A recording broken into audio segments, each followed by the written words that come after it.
O my love, my wife, death, that had sucked the honey of thy breath, hath had no power yet upon thy beauty. Thou art not conquered, beauty's in sin yet. Is crimson in thy lips and in thy cheeks, and death's pale flag is not advanced there. Well, hey everybody, welcome back. Hey everybody. Hey, so this week's episode is something that's going to be a little bit different. Usually we cover things that are just strictly paranormal or just strictly, one particular part of paranormal, but this is a slight bit of a departure. And if you've clicked on this thumbnail, you already know basically what it's about. But what we're covering it's an author. His name is Gary Simonds, and the book's called Death's Pale Flag. Mm-hmm. And it's an amazing book. It is. And he was kind enough to send it to us. Yes. And sign it, yes, which we are very thankful for. Very much so. Mm-hmm. But well, I want you guys to read it, so I'm not going to tell you everything. No, but we'll let him talk about it. Let him talk about it. But it has to do with a neurosurgeon, who our guest, what our guest is, a retired neurosurgeon.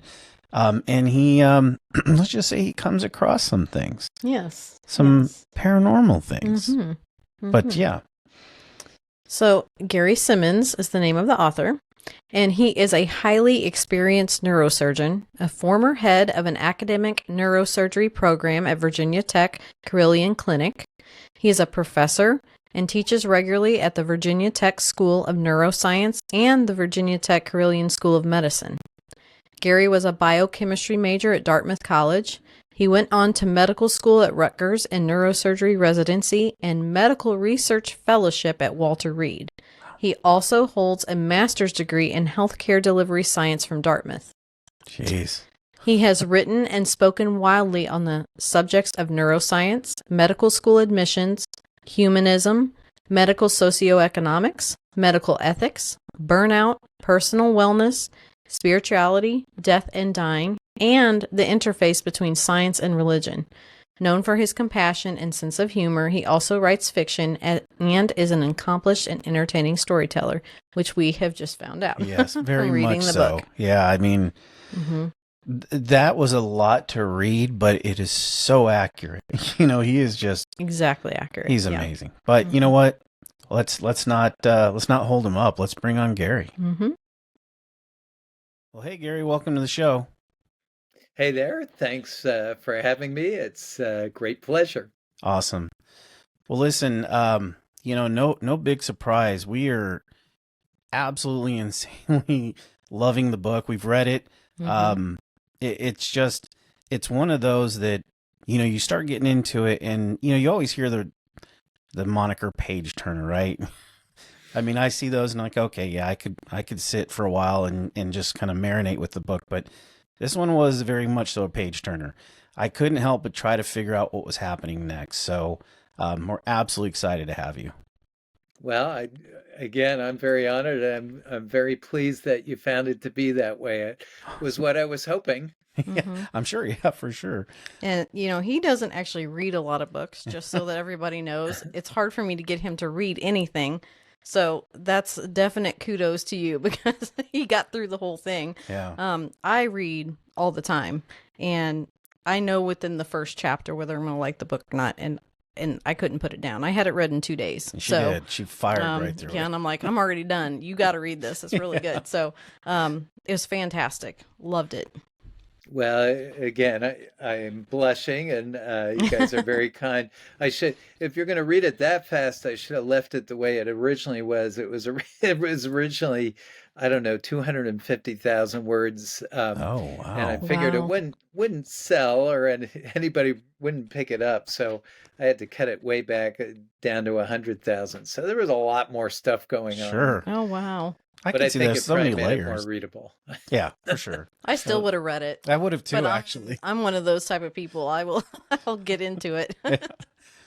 Well, kind of leaning into the wind a little bit. If you wouldn't mind, tell us about yourself. Well, the book itself is about a workaholic neurosurgeon, and that probably would describe me through much of my career in neurosurgery. Um, so I worked for many years as a neurosurgeon, and headed a neurosurgery program at Virginia Tech in Virginia for quite a while, and started in the Army and was at a couple of different places, and basically was just a super busy surgeon, doing thousands of operations and seeing literally tens of thousands of patients at busy hospitals, medical centers, like uh, what's depicted in the book. Just super Right. busy. The helicopters coming in all day and all night, Mm. ambulances Absolutely. coming in and stuff, and that's what took up a huge amount of my time. And you also get involved in doing some science research and doing some teaching, or hopefully a lot of teaching, which is Right. what I enjoy the most. Sure. So I stopped doing surgery a few years ago now, in 2019, 2020 range, for a number of reasons, one of which was my own neurological illness. Mm. But continue to teach. So I teach a lot in medical school and some undergrad courses up at Virginia Tech, but I'm now down in North Carolina, so I do a lot of it on Zoom. That is definitely one of the, I guess if you have to say a plus thing to come out of the last few years of what we've dealt with, is that these sort of things, even how we're communicating right now, has just become a little bit more second nature. So at least there was that to fall back on. So for sure. Yeah, it really yeah, it has. I think it's really opened a lot of corridors. Hmm. I was just reading an article today, though, that was saying that our brain processes uh, interfaces on Zoom or on online differently from the way it processes it if you're there in person with each other. Yeah. And it was intimating that it was better when it was in person. But obviously, we get a lot accomplished through this thing, and it's pretty Yeah. amazing when you think about it. It's pretty miraculous, at least when you're as old as me. I mean, that was the stuff in comic strips that you could communicate, seeing each other and Yeah. stuff. Mm-hmm. Yeah, I was just thinking, it's so funny you mentioned that. I've got an Apple Watch, and I remember Dick Tracy, where he would talk to people through the through Exactly. the watch, and you're just like, No, yeah. we're I'd forgotten there. about that. Yeah, we're actually there. Yeah. It's just wild. Yeah, and I'm sure we'll cover a little bit more about what takes place in the book. But one of the things that did resonate with me, and that you brought up, was in the Army. I was actually an Army medic. Oh, So really? yeah, Great. yeah, I was an Army medic, and I think that is also one of the things that once I got to that part, without giving too much away or tipping the hat too much, that's when it kind of clicked. I said, okay, I'm totally bought in now. So it was like, but can you talk a little bit about your time in the Army, and kind of how that, obviously, that knowing somewhat what you've seen, or things places that you've been, rather, um it does mold you completely differently. So just yeah, could you tell us a little bit about your time in the Army? Sure, but first of all, thank you for what you did, because you were a real soldier. Oh, As a physician, you kind of get sequestered away, and aren't necessarily put through anything like what you went through. But well, I yeah, think anybody who puts a uniform on, Mm-hmm. that is Absolutely. absolutely worth Is worth is it. Yeah. worth it. So I thank you as well. well, and the special bond, I mean, Hmm. that everybody has, and I guess that's what really informed some of the book. I come from, not truly a military family, but my dad was in the Navy in World War II, and Mm. I had three brothers-in-law who fought in Vietnam, and my one of my sisters lost her husband not in Vietnam, but on active duty, Mm. in a helicopter crash.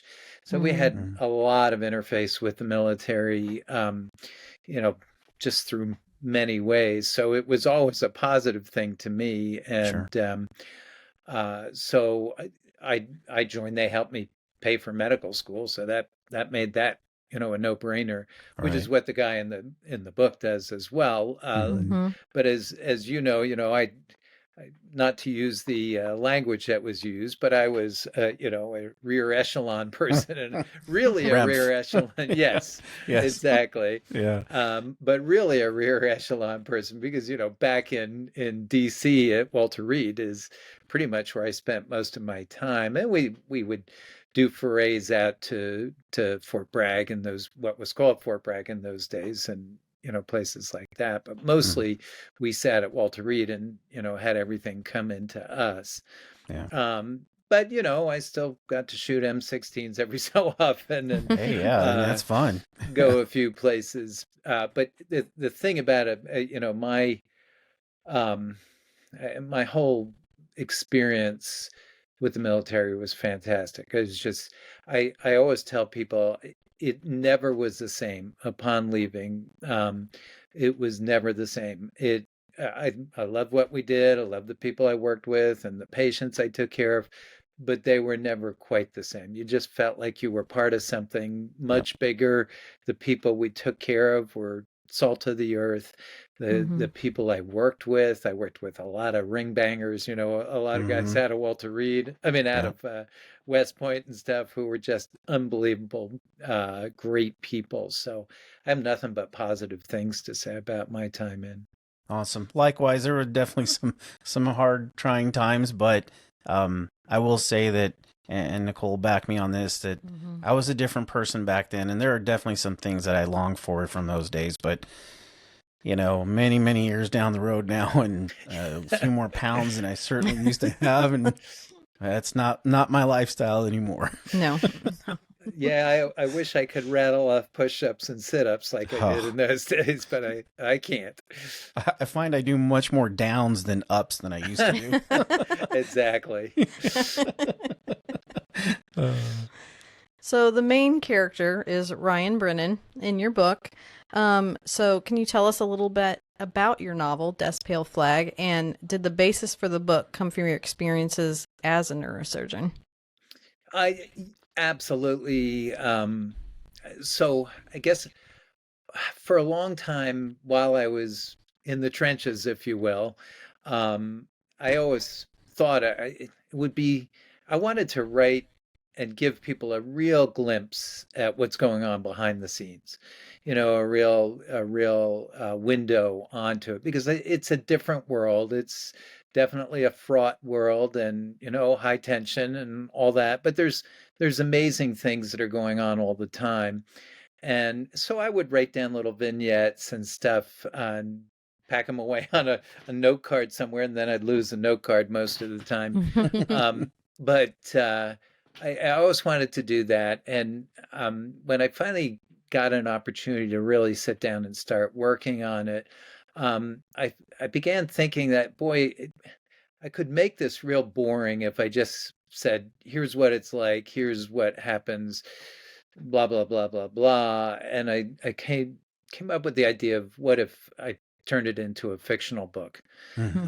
Hmm. And that's kind of, I started thinking, well, I want to inject the real stuff, the Yes. stuff that I see every day, and the experiences, some of the experiences that I was seeing or witnessing or being part of.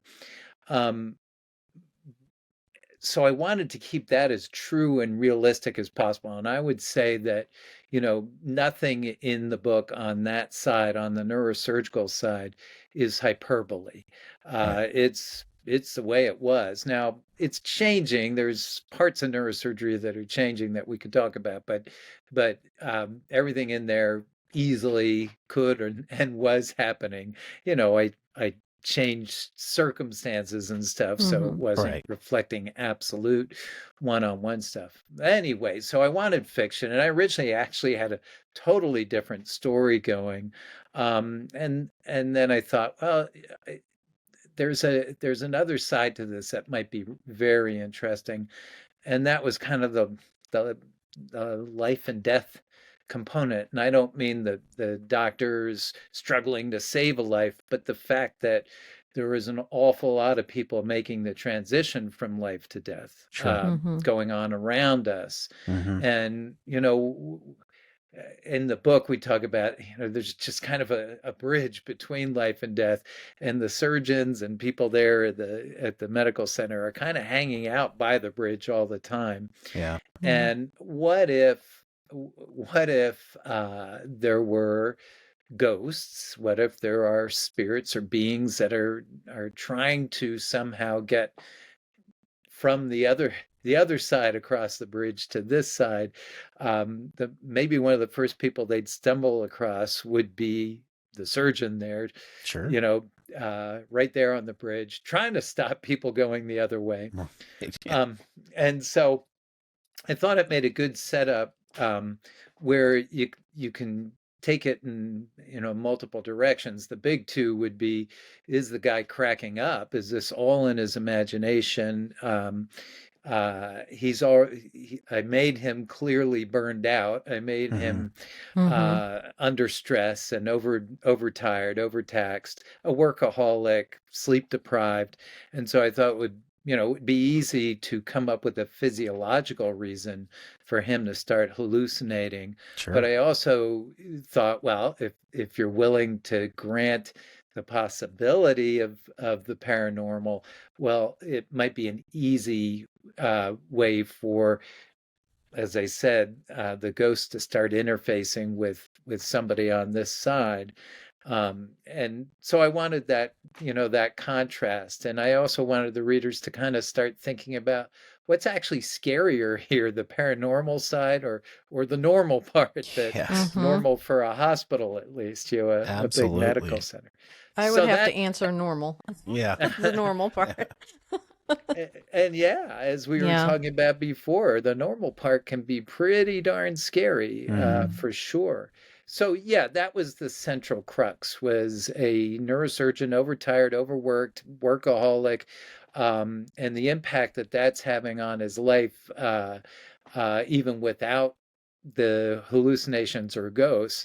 But when they start coming in, well, his world starts to unravel, and the question is, can he pull it back together? Yep, absolutely. And I will say it is unclear through the entire thing. Yeah. Which it is. And I love that about it. Yes. It's because you're constantly guessing, is he just losing it? Or it's a very thin veil, which is nice. I love that. It kept me on my toes the entire time. Yeah. So yeah, it was really good. So with that, I think that leans in pretty well with one of the questions that we have is, can you speak to us about how constant exposure to death, dying, and tragedy can have an effect on the brain, not even just from the surgeon's level, but kind of everybody that you guys interface with, from the healthcare worker field all the way down to the caregiver, surgeon, anyone really. And the military medics. Military. Yes. So, absolutely.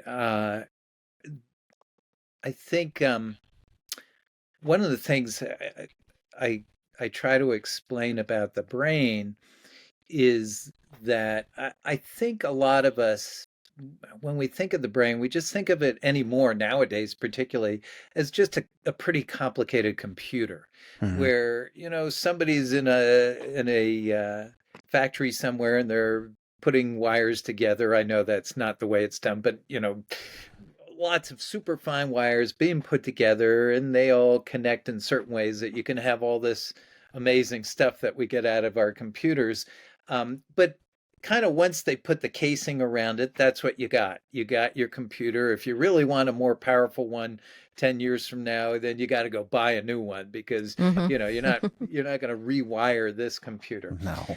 But and so I think a lot of people see the brain that way. And the reality is, it is absolutely not like that.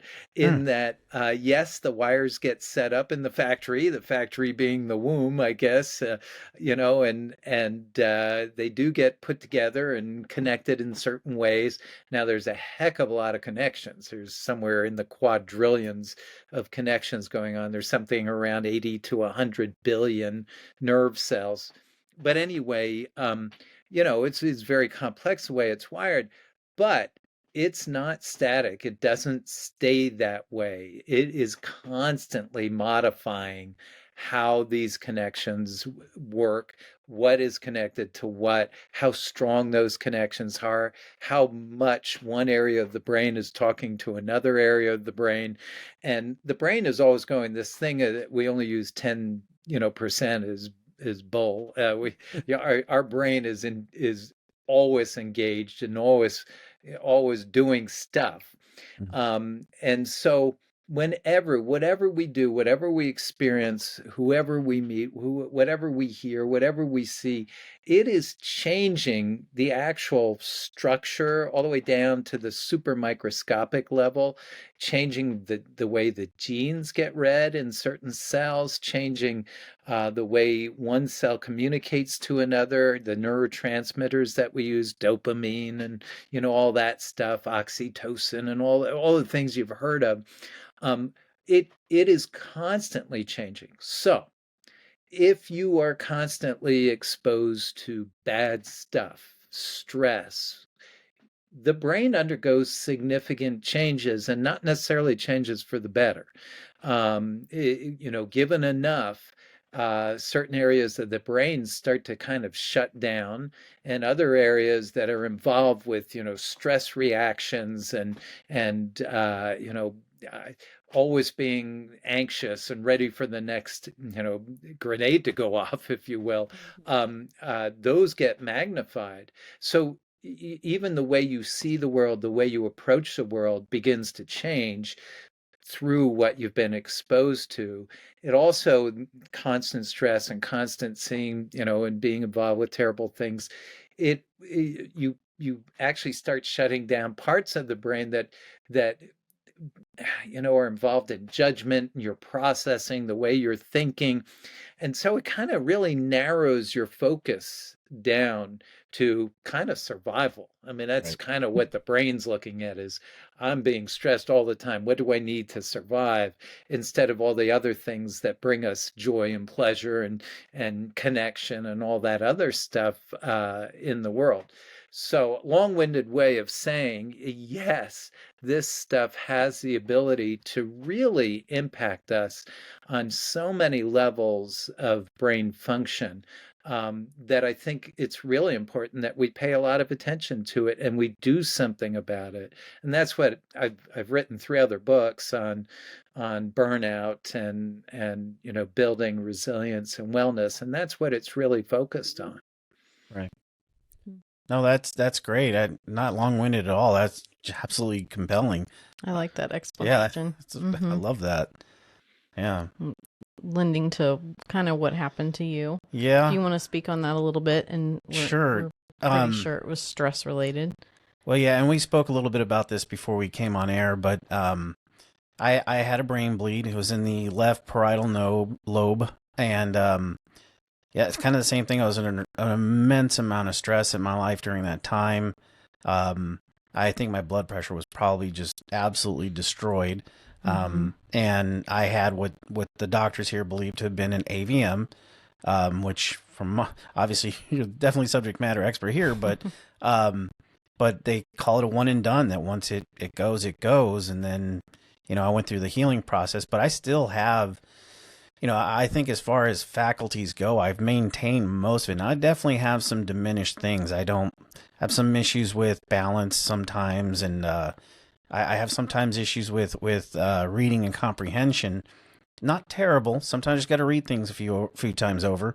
I'm also pushing 50, so I don't know which one weighs which one weighs more than the other. But Jim, wait. yeah, yay. But no, it's just interesting because from my understanding, and that kind of backed up some of this, and if I'm understanding this correctly, the part of my brain that had the injury and where the bleed and everything happened, my brain had to figure out different pathways to get to what that particular part of the brain was doing, maybe while it was healing, or if it's still doing it, I'm not sure. But because I don't know about that stuff, but that's kind of what was explained to me, that it had to learn how to take a different path to get there. Yeah, I think that's a great way to look at it. and it is, you can be always stunned by what the brain's capable of doing and recovering from. It can just, as you can see, it can leave you speechless, Yeah. in the way it can rewire. What it's not good at is replacing those actual lost cells, but it's pretty darn good about rewiring, and particularly if you practice it. So, somebody who has a significant motor problem, meaning, not able to move an arm, let's say, after Right. some sort of event like that, the more they practice it, potentially the more other areas may kick into gear. Now, it works so much better if you're young, and I mean young, so Mm-hmm. I would do things to these poor little kids sometimes that, adults just wouldn't be able to tolerate, but their brain is so, quote, plastic that they're able to reroute a fair amount and make really startling recoveries. And then you're right that, as the years go on, we are losing neurons. Mm-hmm. And so, we talk about reserve, where we have tons of reserve when we're young and much less so as we get older. But it doesn't mean that that stuff isn't happening all the time. So you are still constantly remodeling and changing the way things are connecting. There are brain injuries that we just can't overcome. There are some that are Right. just so big that we can't overcome them. But you're a great example that you went through this and you're doing great. And are there hiccups sometimes? Yeah, sure. I mean, Yes, there are. it is a very fine-tuned piece of machinery, and so it's allowed to have hiccups. And I had my own personal neurological disaster many years ago, and it's left some of its residua around, and it's part of the reason why I retired when I did. But it it is still working at that all the time. One of the things we know, for example, in the world of dementia, we talk about dementia a fair amount, and we know that if you keep your brain active, if here you are in your 50s, well, wait till you get in your 60s and stuff. Mm-hmm. But if you keep your brain active, you keep learning new things, doing podcasts, meeting new people, Yeah. Yeah. getting into discussions and that sort of thing. We know that's somewhat protective. It's not 100% protective, but we know the incidence in people who are doing that is less than the people who are just, flopping on the couch and turning on, well, I was going to say Jerry Springer, but that dates me Jeez, yeah. too. He's been off for a while. Yeah. I don't Unfortunately, know he's who not. it is now. Yeah. Yeah. Honestly, we don't either anymore. We've gotten so. Not as many of those daytime talk shows anymore Yeah. like there used to be. Yeah. We're more into this now. In fact, one of the main reasons we started this show, was really from the injury. It was kind of helping me kind of make Process. sense and process a bunch of different things. Kind of learn how to speak in public again, kind of get Yeah. that whole motor function going again. But we love the paranormal. So it was like, okay, what are we doing on? Maybe at that crossroads where I could go down the road of, doing a podcast on health or mental health or things like that. But we chose to do it on paranormal because it's just something we both Mhm. enjoy. So, Yeah, I mean, I think it's great. I think this sort of enterprise is super healthy for your brain, and we know that. That is fairly well established. And so, kind of speaking to that, a lot of people, when it comes to the paranormal, they either do believe or they don't believe, or they're most people are in the middle, and they're always, especially the ones that don't believe in anything. They're like, well, there's, you can't prove it, so it doesn't exist. So, speaking to that, is there a scientific way, if someone is actually seeing ghosts, to be able to prove it, or if they're actually having a mental breakdown or a neurological issue? Is there any scientific basis behind that you can say yes or no? I would say under certain conditions, you probably would be able to prove some sort of neurological dysfunction. So let's say it was if somebody was seeing things and it was related to seizures, you would potentially be able to capture that seizure on a recording. You get an EEG, and if the patient's saying, yes, I'm seeing something right now, Mhm. and you're seeing a seizure, well, that would be pretty good evidence that that's what that is. There's with this business of functional MRIs, we're able to see certain areas of the brain light up when people have certain thoughts or doing certain activities. It's I That would be less solid proof, but I wouldn't. It wouldn't shock me if at some point they were able to say, "Look, whenever this area of the brain lights up, it's connected with hallucinations." Sure. That wouldn't shock me at some point.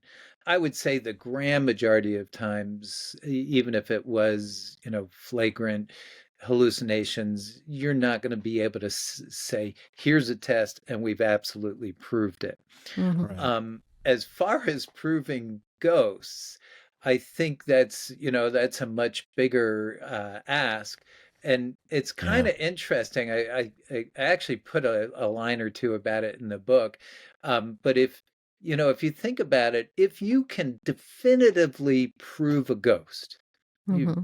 there it is for everybody to see. I've Right? captured one, and everybody can come see it at a go zoo or something like that. Well, you've now flipped out of the paranormal, right? You're now in Yep. science, because Right. that's Exactly. something that you can measure. That's something Mhm. that Absolutely. you can test. So it's kind of interesting when you think about it that way, that the minute you could prove it, you could prove it, then it just the whole thing completely changes, right? Right. Right. You lift the veil, and now all of a sudden, it turns into a completely different architecture. Yeah. Yeah. So I would argue that if we could prove it at this stage, everybody would know about it. If Right. we had Yeah. definitive proof. Yeah. Yeah. And I think there's something to be said about You don't the mystique of Yeah, not you don't knowing, necessarily want to know 100%, I Yeah. think sometimes. I think sometimes we forget the journey is sometimes better than the outcome, Mhm. you know? And I think kind of part of what we do is we're just enjoying the view before we get to the end of the station. It's just Yeah, and I love that way of looking at it. I think uh, another thing was mentioned in the book is if if you definitively prove a ghost, or if you believe in a ghost, you you are particularly if you prove it, you've now proven an afterlife. I mean, the yeah. ramifications of that is Right. just, Mhm. I mean, it's just staggering, and Oh yeah. all religion and all that sort of Yes. stuff swirls around it.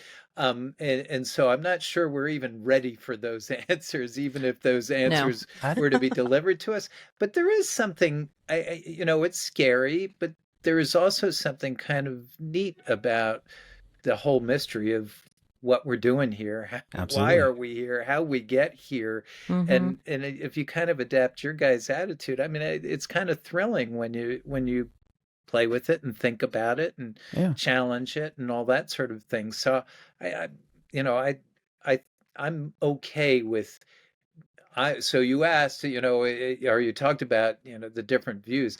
I'm definitely in the middle of the road. But I'm that way with everything that's not pure science. I guess religion would be the same Right. for me, and Sure. paranormal. All the paranormal means is paranormal. I guess religion is paranormal if you think about it. Yeah. Yeah.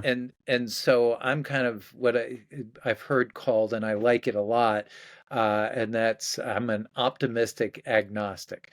I Yes. I have no idea what the overall answers are, but I want to believe that, like I have a soul, and that there are other things out there.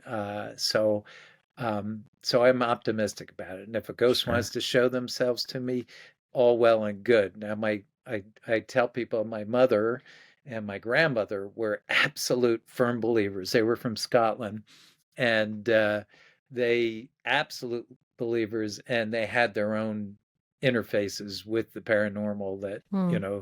they would cite as proof. So I definitely have that going in one ear as a Sure. child. Right. The other ear got a complete skeptic. My father was a, this is crap type of guy. That's interesting. Yeah, that is interesting.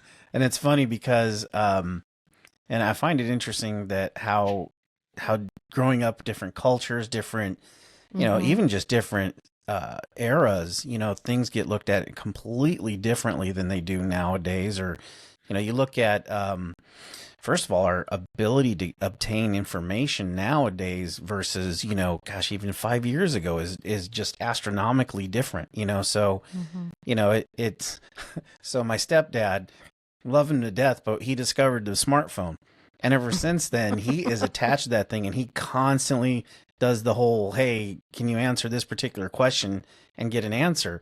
And, it's funny because he says to me, he goes, this is the greatest invention ever created. I said, yes and no. I said, it's a great invention because those people that know how to converse and talk to the outside world, yeah, it saves us a heck of a lot of studying that we didn't have to do or looking up. But, nowadays it's kind of depleting the youth because they don't have those social skills anymore. So, but yeah, when it comes to the paranormal, I think a lot can be said about that too, where, maybe, gosh, maybe 50 years ago, it was looked at completely different than it is today. You take in the fact, I know the book's mainly about ghosts, but you take a look at just like UFOs. Whether or not you believe it or not, or however your standpoint is with that, now it's become so mainstream that, back in, I mean, I'll be honest with you, even in the 80s, if you were to bring that up, someone would say this guy's nuts. You know, it's just interesting, the dichotomy and how that worked out.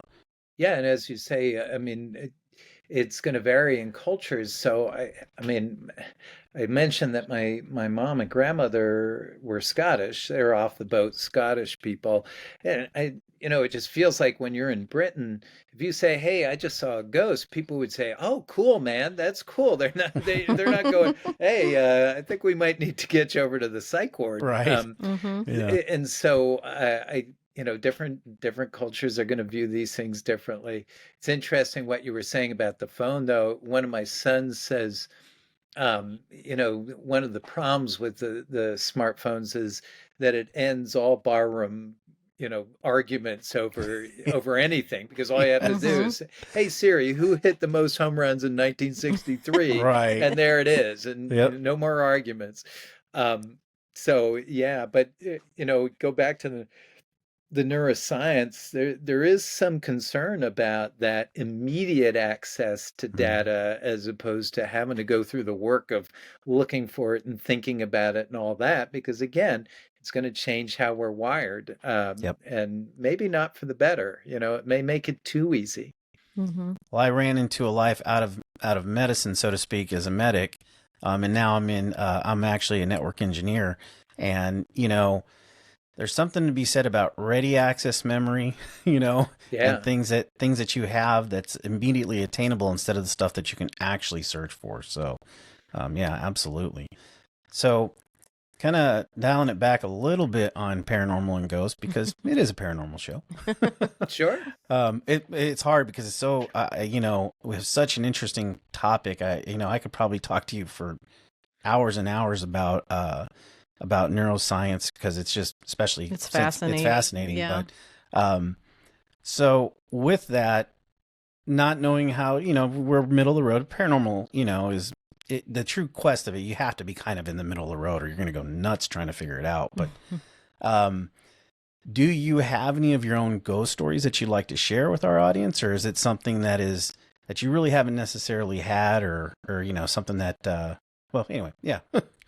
Yeah, I mean, I personally, none that I can just put a stake in the ground and say, "Yep, I had one." I guess I'd be a convert if I did.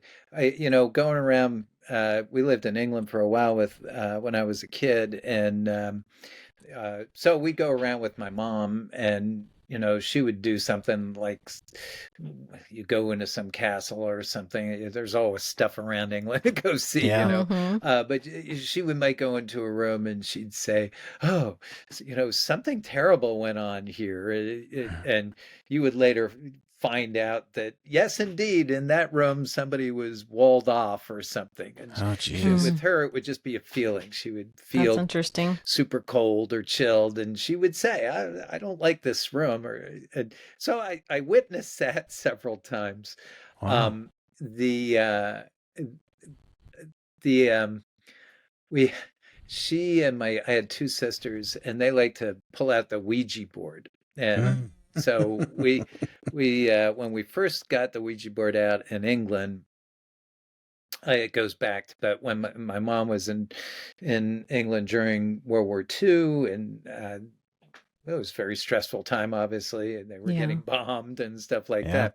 that. But she would attend seances, and I guess at one seance they told her that she had a guardian angel. In fact, I got a story for you on that one that is kind of chilling. But Sure. but anyway, the guardian angel had a name, and several times she was, at the seances, she was given messages from the guardian angel. Anyway, when we first got back to England, the Ouija board, we were sitting at the Ouija board. I was just this young kid. I was probably 9 or 10. Anyway, the thing started going all over the place and spelling very quickly. And it spelled out, "I missed you," and said, "Who is it?" And it quickly spelled out the name of this guardian angel, which I don't remember now. There is a story, though, that several of my mom's, but one of the real chilling ones was she was in a movie theater, and the air raid siren started going, and Oh, they always told you, stay where you are. You don't want to be out in the open. Sure. And she heard a voice say, "Get out of here, get out." Ooh. She Wow. left, and the movie theater was hit, and the people in it were Wow. killed. So Oh again, my my mom gosh. is a confirmed believer. So Yeah. the closest I got, therefore, anyway, was back in the Ouija board. And my poor dad, he thought it was all crazy, so he would do things to scare us whenever we did that. And Yeah. one dark and stormy night, we were doing it, and we heard this blast of ungodly music, and it was storming, and anyway, he was outside the window and he was blowing on a harmonica, just to scare us. But on another Ouija board night, it kept saying, "Kill the cat." It just kept spelling out, "Kill the cat, kill the cat, Wow. kill the cat." We had a cat. A couple days later, it was hit by a car. So Oh, that My was my gosh. closest. But That's who creepy. that's still knows? really compelling, though. I It mean, is. jeez.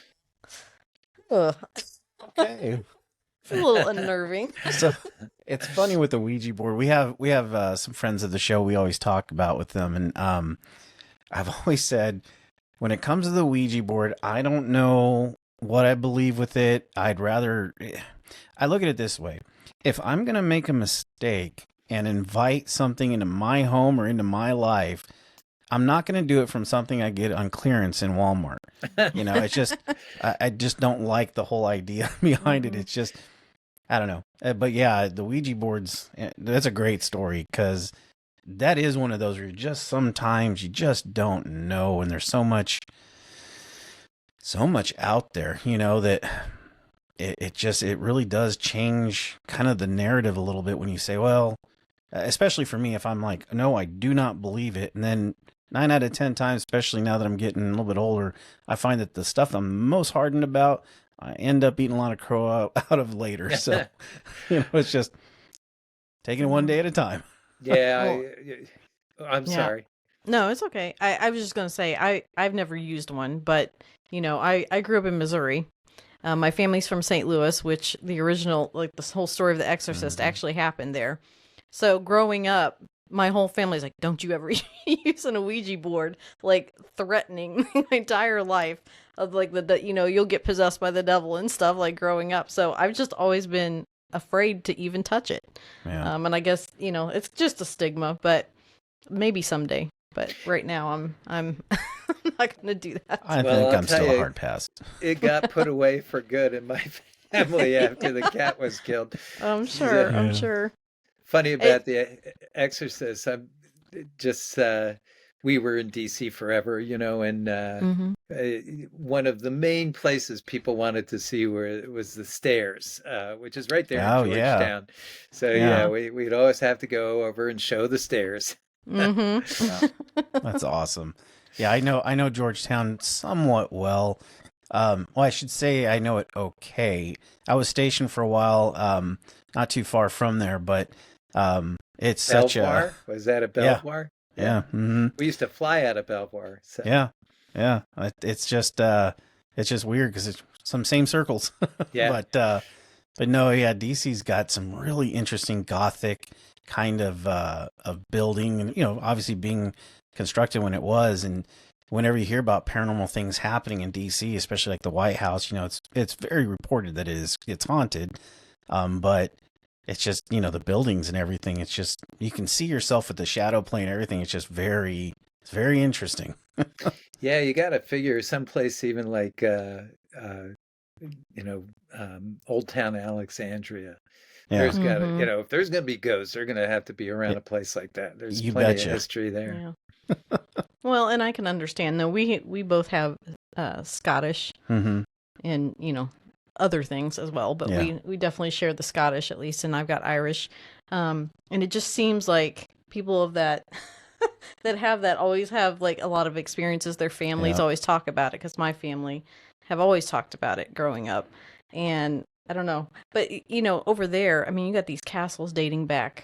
I Hmm. mean, can you I mean, all the people that have passed away, the stone can hold that. I just think that, if you're going to have an experience, you're probably more likely to have Yeah. it there than here. We're kind of a new country compared Oh, to the sure. world. So, Yeah.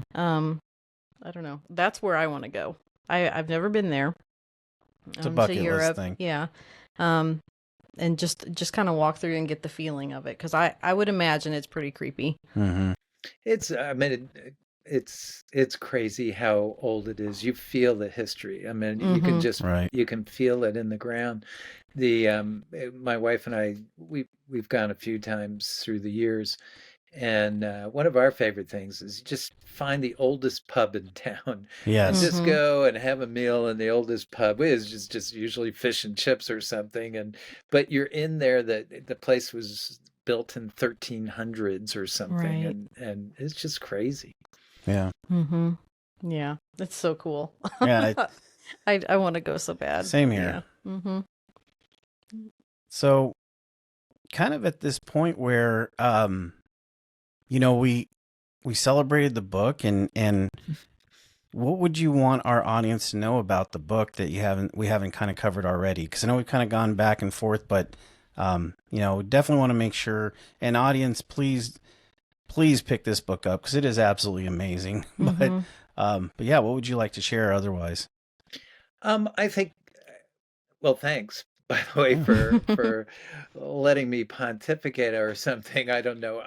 Part of the reason why I did the book, there were many reasons and all, and I have other books that I'm working on, but I just enjoy these sort of conversations a lot. Hmm. And every time you have a conversation with somebody else, you learn something, and we all bring different things to the table, and kind of, I've at least had a fair amount of different experiences that are going to be fairly out of the ordinary for a lot of people. So I always enjoy discussing any of this, from from what we're discussing here, and I love the kind of that interface between science and non-science, or science and the paranormal, or science and the fantastical, because I think there's so much we just don't know, and we're not gonna know. Right. Mm-hmm. I often, by the way, I make the point that all this stuff, if you get super judgmental and you say, oh, none of this could ever happen. This is, if I can't prove it, I can't see it. But the reality is what we're using, even though I say it's this miraculous machine, what we're using to understand the world around us is very limited as well. Our brains are very limited. They don't give us everything. Our brains very much kind of create a story that we function inside, and it's designed to make it as easy as possible for us. And so it doesn't give us everything. It doesn't give us ultraviolet light. It doesn't give us infrared. I mean, there's tons of stuff that's getting filtered out that we're just not going to see or feel or experience that may very much be out there. So I just try to keep an open mind on it all. But that's not what I was going to say. What I was going to say is I just love discussing these sort of things. I love discussing the book. Certainly, I always like hearing what people think, and I'd love to hear your guys' opinion on a couple things. But anyway, the point is that I very much enjoy connecting with people, and if people want to discuss any of these or a whole list of subjects or anything, frankly, I'm always open to it. And so if there's anything I want them to get beyond this is go to my website, and there's easy ways to contact me. And if you ever want to hold a discussion or do a book club or do anything, I'm always open to it. I think that's what makes life interesting. That's great. Count me in. We'll make sure and include the link to your website underneath the video. Yeah. So they can do that. Appreciate it. Yeah. I need to know a couple things from you two, though. Sure. Absolutely. One is, and it's narcissistic because I need, but the final ending, I guess I don't want to give it away to people, but was it a plus or a negative? Well, I was going to say something to you. I loved it. Yes. I was going to say, but I didn't know how to say it without giving it away. It's so hard not to give it away. Yeah, I was like reading it and I'm like, where's he going with this? And I was like, oh, that's awesome. Because there were several references to that relation to that throughout the book. And I'm like, well, he's definitely a fan. Yeah. And then it was just like topped it off perfectly. And I actually told him, I said, make sure you pay attention to the end of the book, and when he came out of the room, he's like, that was really cool. Yeah. I know. Yeah. I think for me, it was absolutely the perfect way to wrap that up. Mm-hmm. It was like just because, the ultimate positive. Yeah. Right. Yeah. When you close the book, you go, okay, that was really cool. Yeah. Well, good. That makes me happy. I will tell you, it splits about 50-50. Some people say, oh man, why did you do that? That's such a, I don't know, change in tone, change in direction. And it's like, I'm not sure it really is, but okay. My editors did not want it in. Really? But my wife and a couple of people I trust very much liked it, so it stayed in. But I'm so glad you did. It stayed in. And we're fans. We're also fans, so that probably has a lot to do with it too. It may be, and we don't. Right? We also don't want to give away how the book ends, but I feel like it was a perfect. How do I say that? You can't. It's too hard. You It was a perfect ending to the book, the way you ended the book. Let's just say that. Well, I appreciate it. That makes me very happy. I got one more for you, though, if I might. Please. Because this is something that happened relatively recently that just really opened my eyes, kind of shocked me. I'd be interested to hear what your guys' experience is. And it came out of a discussion with I have 3 sons, and we were just talking about how he and his significant other don't necessarily think the same way. It was one of these male-female things. And he started digging deeper into, how are we not seeing this the exact same way, And it came out through his discussion that they started talking about how you process things and kind of your inner voice or your inner dialogue, or how, what's going on in your mind all the time.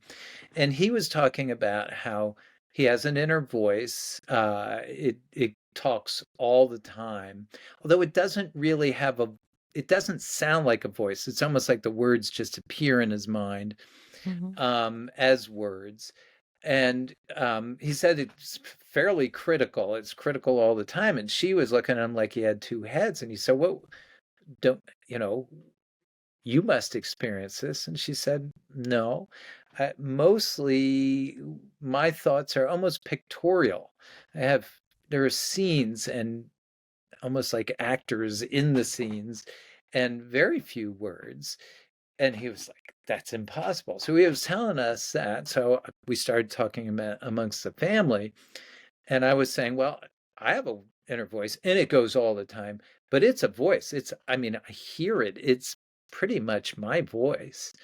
I talked to somebody else who said, yeah, I have a voice. I used to have an imaginary friend as a kid.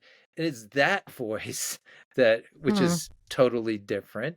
Other people have kind of mixtures where it's a mix of a story and a picture. And then there's some people, when I looked it up, I started studying it. Apparently there's a sizable amount of people who don't have any ongoing dialogue. So anyway, what do you guys experience? Go ahead. Well, I can kind of like talk to myself in my head, if that makes sense. So it is my own voice, but I also can almost like see scenes, if that makes sense. Yeah. So almost like pictures, video, if you want to say it that way, playing out. So I can do both. I'm more of an imaginative type of person. So, it may, that may make a difference too. Is there talking when you're not talking to yourself? In other words, would there be chatter going on if you just sit here quietly? Probably not. Not unless I'm actively thinking about something. I can't go 5 seconds without it kicking into gear. That's kind of where I'm at too, I think. Because I have like if I'm, another part of it is if I'm working at work and I'm doing something, if I don't have something playing in the background, it drives her nuts. But if I don't have something playing in the background, those voices take over. I almost use that as a way to dampen it down a little bit, because then I can kind of focus a little bit more, because I do have that inner dialogue kind of going on a lot, even in my quiet hours. And when I went through, I did find it not to be the greatest thing to have when I was going through therapy either after the injury, because you have anxiety, and I know that's very common for people that have a brain injury. But you go through this whole thing and it didn't help. Having that like inner dialogue actually kind of made it worse, because I'm like, hey, shut up. I need to deal with this. You know what I mean? Exactly. And I think, if just between you two, you are not experiencing it the same way. No. And that's what really hit me was, I think we often go through life just assuming everybody is experiencing reality the same way. And it's clear it's not. We're not. So far from that. I had an interesting conversation with a colleague of mine one time that it was really kind of an archaic thing to say, but we're talking about the difference in people's perspective. Everybody's going to bring a different perspective to everything. I said, if we were to walk outside right now and a tree fell right in the parking lot, I would see that 100% differently than you would see that. We both know the event happened and we can corroborate the event, but you're going to hear things differently. You're going to see things differently. You're going to smell them differently. Not only that, but you're going to technically have a different visual perspective than I did. And just in those small little instances, that is a completely different experience. Yeah, 100. And it all dovetails with what we've been speaking about, and that is, all our brains are different. They're not wired the same, and they're constantly changing. So, how do we expect each other to be always seeing things the same way or processing things the same way? So I found that fascinating. That's a great question. I never thought about the inner dialogue, because I just assumed everybody's hearing the same sort of stuff I am. Right. Well, I think it's also a good thing that nobody has that same experience, because Yeah. I think it's so great, even between, like in our marriage, when we do our show, there's a lot of banter that happens between us, which I know our audience cares a lot about. But it's that perspective. It's the change of the marriage. Yeah, it's the marriage between the two of us. But Yeah, but no, that's I think fun, right? I think it's great. I mean, most of the time. Right? Yeah, most of the Not time. all the time. Not all the time. Yeah, for sure. But we are very different people. Absolutely. You know, like I like my quiet. Like when I'm reading, I like it to be quiet. He likes to have things in the background. Even like going to sleep at night, I have to have dead silence. It's got to be really dark. Oh, but does it have to be dark? It's like sleeping in a crypt. He likes noise. Like we're very different in that way. So yeah, I don't know. Yeah, I've never really thought about that That's before. interesting. That's an interesting point. Mm-hmm. Yeah, it's fun. Try asking some of the people around you. You'll be impressed by the variability of what people are experiencing. For sure. That's cool. Yeah. So I know, Gary, you mentioned that you got some stuff coming up. You know, we're actually pretty much really at the end. Is there something that you're working on that you're passionate about? I mean, you mentioned you're writing a few more things. Are you writing more novels Yeah. like this? Maybe not like that. You know, it's funny. Several people have told me that I have to write a follow-up to this one, and I was like, "Oh I my agree. gosh!" I thought I was done. And then another person, another neurosurgeon friend of mine, said, "Yeah, you got to fast forward it 20 years." So when they're talking about retirement and all the stuff that goes through retirement, I'm like, "Oh, I don't want to do that." So, but I had started actually before this book, and then this one kind of pushed itself to the front.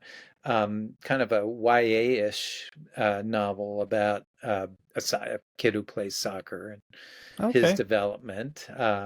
So that one, and then I have another one that might be a kind of a murder mystery, and then I have a third one that everybody has to have a post-apocalyptic one. So I have one of those brewing. We'll see how, we'll see if we get those done. But really, my wife keeps reminding me that I'm supposed to be retired, but I really enjoy teaching, and I've been doing a lot of teaching with undergrads and med students. And so one of my passions right now is, I think we're burning them out. I think we're burning them out before they become doctors. We just are making the bar so high, and they have to do so much to get there that they're just frying by the time they actually get anywhere through it. And I think I'm worried we're doing that to all our kids. It just, I was reading some article about, they were going on and on about some kid who got into a couple of Ivy League schools, and her GPA was only 3.8, and her SATs were only 1390 or something like that. And I was like, that's pretty good. What are you complaining about?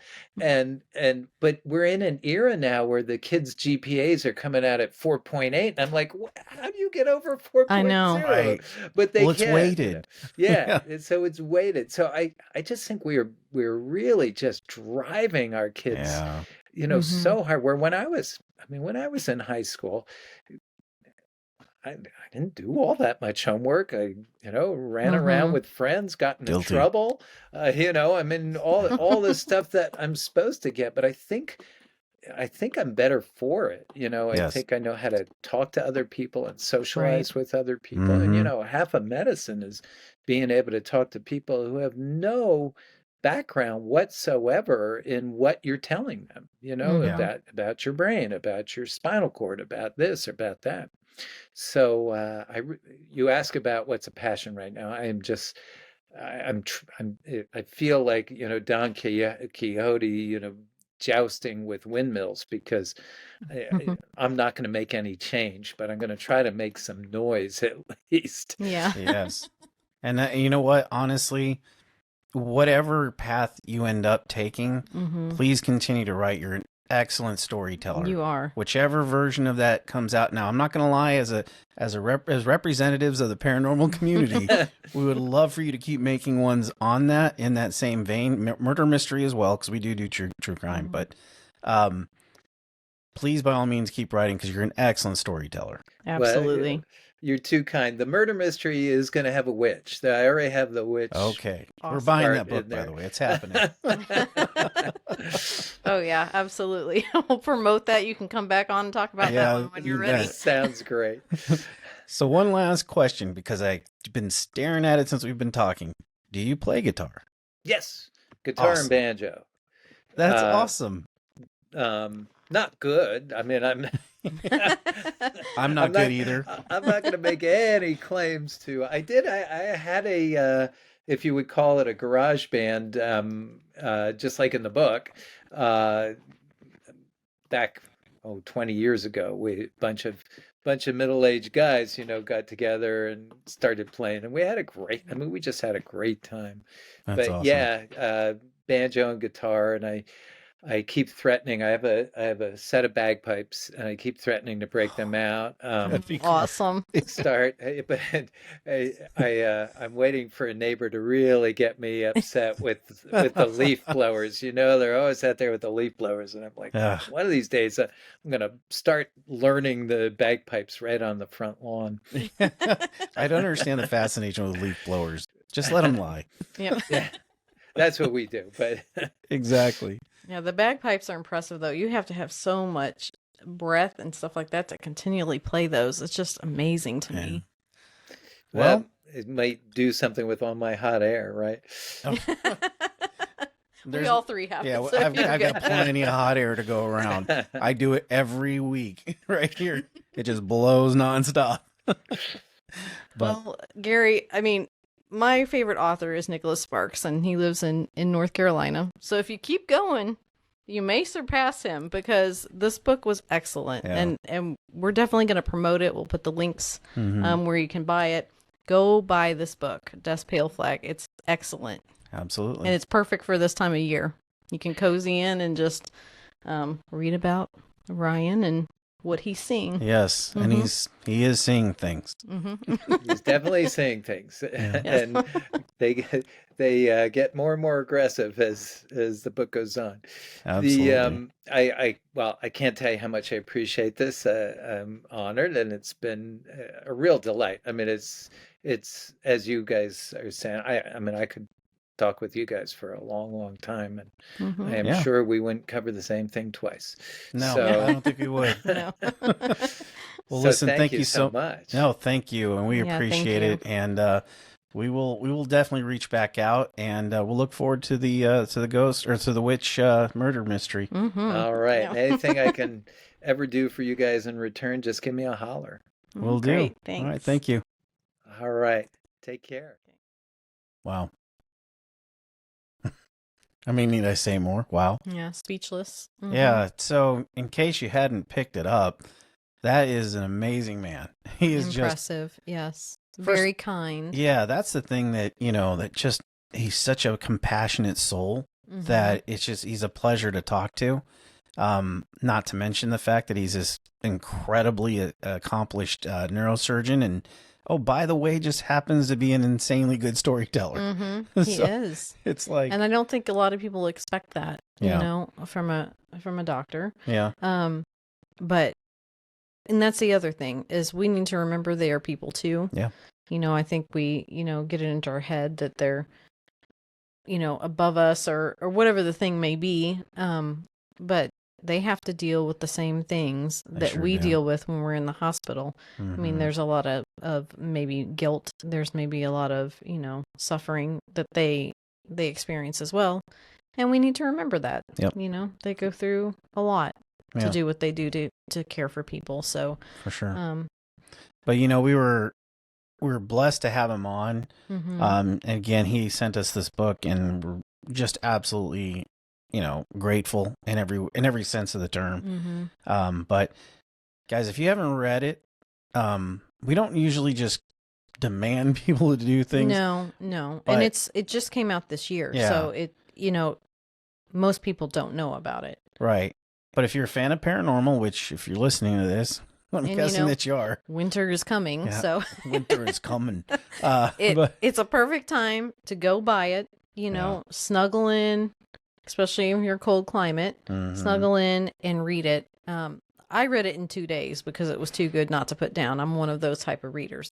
But if you're not like me, it'll take you a little bit longer. It's a perfect book.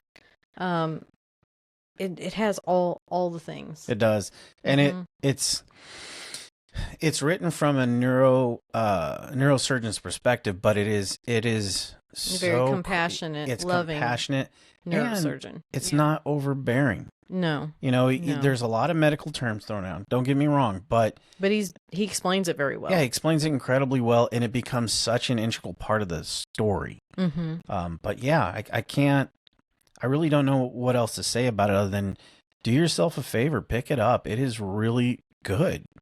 I mean, I don't know who decides to make movies. I know I'm not that person. I wish I was. But if you're a filmmaker, this book would make a great would movie. make an amazing movie. Yeah, it would. I mean, there's so much out right now that is just, we'll just call it what it is. It's garbage. But you can't take liberties. You have to. No, you have to stick with it because it's amazing. But wow. Yeah. So now you can get, I think the book's on Amazon. It's in all the major online places that you can get it.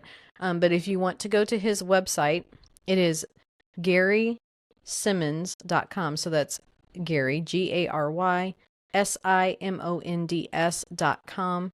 And it's got all the information about, him. And has links to the book. And he also said that it is on Audible as well. Yep. And we'll put the links in the description of the video down below, and on our Facebook page. Yeah. That way you guys get a chance to pick it up. But yeah, I mean, again, what an amazing episode. What an amazing guest. Absolutely amazing. And again, thank you so much, Gary, for taking time to talk to us. Yeah, we had a great time. Yeah. Other than that, guys, hey, hope you have a good rest of your day or whatever time of day you're listening or watching this. And we'll catch you next week. See you next week. Yeah. Take care. Bye. Bye.